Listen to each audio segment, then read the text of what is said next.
So next जो हमारा cycle है वो है कार्नोट साइकिल। साइकिल्स के बारे में बात करते हैं। तो अगर हम पीवी ग्राफ बनाएं तो कार्नोट साइकिल का पीवी ग्राफ कुछ ऐसे बन के आता है, ए से बी से सी से D and D T A. तो यहाँ पे 3-4 प्रोसेस इन्वॉल्व है, एक एक करके बात करते हैं। सबसे पहले बात करेंगे ए टू बी या ए बी बोल लेते हैं। तो ए टू बी को बोला जाएगा आइसोथर्मल। अच्छा, पहले वॉल्यूम मान लो वी ए रहा होगा, बाद में वॉल्यूम वी बी हो गया, तो वॉल्यूम क्या हुआ, इंक्रीज। इसको बोलेंगे आइसोथर्मल एक्सपेंशन। अगर बी से सी की बात करें तो बी से सी में भी वॉल्यूम बढ़ा है, लेकिन ये आइसोथर्मल नहीं है, ये है एडियाबैटिक एक्सपेंशन। फर्दर अगर बात करें सी टू डी तो ये आइसोथर्मल है, और यहाँ पे वॉल्यूम मान लो वी सी तो यहाँ वी डी, तो इसकी तरफ गए तो वॉल्यूम घटा है, तो इसको बोलेंगे isothermal compression. Now further one more D to A की बात करें तो ये हमारा होगा एडियाबैटिक कंप्रेशन। क्लियर। आगे बात करें T H is what, high temperature जो हमारा है वो क्या है, हाई टेम्परेचर, और T L that is equal to what, low temperature. और अगर कोई भी साइकिल बनी हुई है तो साइकिल देख के हमें एक चीज पता है कि जो हीट एक्सचेंज होगा, जो चेंज इन इंटरनल एनर्जी होगी, चेंज इन इंटरनल एनर्जी कितनी हो जाएगी, 0। और भी हम साइकिल के बारे में बात कर सकते हैं। अगर किसी भी साइकिल की हमें एफिशिएंसी निकालनी है तो एफिशिएंसी क्या होती है, work divided by heat supplied.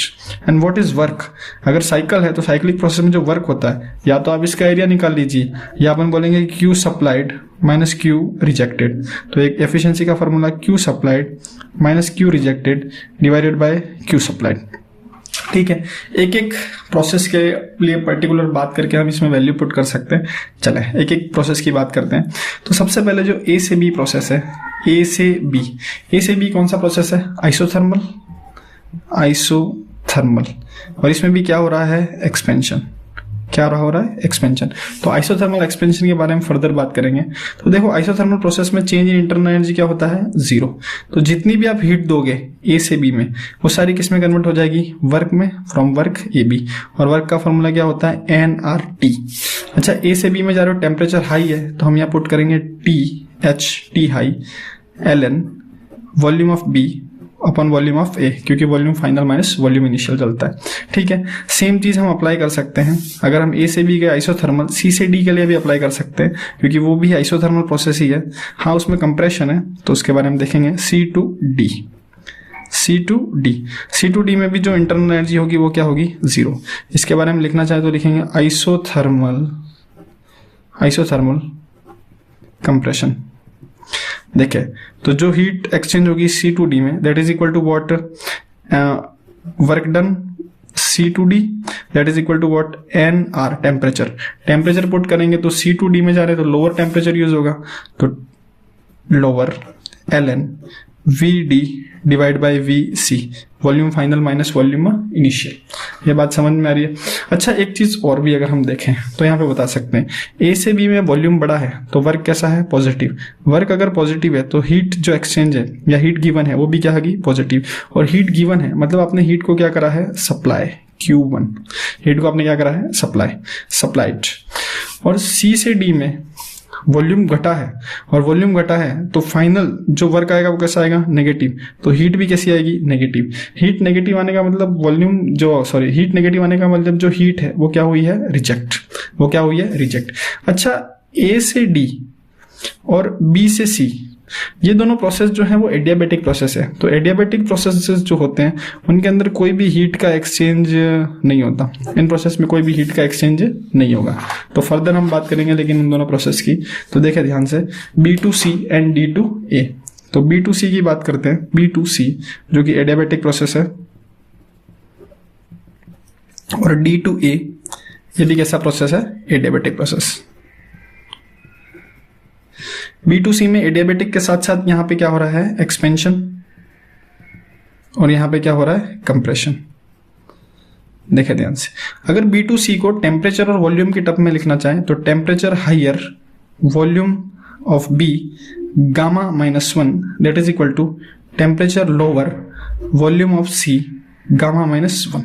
कैसे लिखा मैंने, तो जो एडियाबैटिक प्रोसेस होता है उसके लिए इक्वेशन होती है पी वी की power gamma that is equal to constant, but in terms of temperature and volume लिखनी है तो temperature volume power gamma minus 1 that is equal to what, constant. दोनों ही किसको रिप्रेजेंट कर रहे हैं, एडियाबैटिक को। क्लियर। इसके लिए बात करेंगे तो यहां लिखेंगे temperature higher volume of A gamma minus 1 is equal to temperature lower volume of D gamma minus 1। ये फर्स्ट इक्वेशन और ये हमारी क्या है, सेकंड इक्वेशन। अगर हम 1 डिवाइड बाय 2 कर दें, फर्स्ट इक्वेशन डिवाइडेड बाय 2, तो जैसे इक्वेशन को डिवाइड करेंगे जो टेम्परेचर्स रहेंगे वो क्या हो जाएंगे, कट जाएंगे।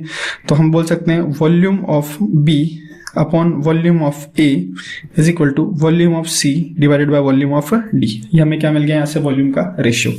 अब नाउ अगर हमें इस साइकिल की एफिशिएंसी निकालनी है, क्योंकि अल्टीमेटली फाइनल गोल हमारा क्या था, कार्नोट साइकिल की एफिशिएंसी निकालना।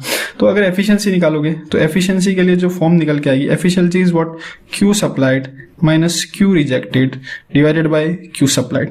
सप्लाइड की बात करें तो जो ए से बी में हुआ है वो प्लस आया है तो वो सप्लाइड है, सी टू डी में क्या हुआ, रिजेक्ट, तो वो क्या है, सॉरी माइनस आया, मतलब ये क्या है, रिजेक्टेड। तो वैल्यू पुट करेंगे N R temperature higher L N V B divide by V A minus N R T L L N V B divided by V A. Clear.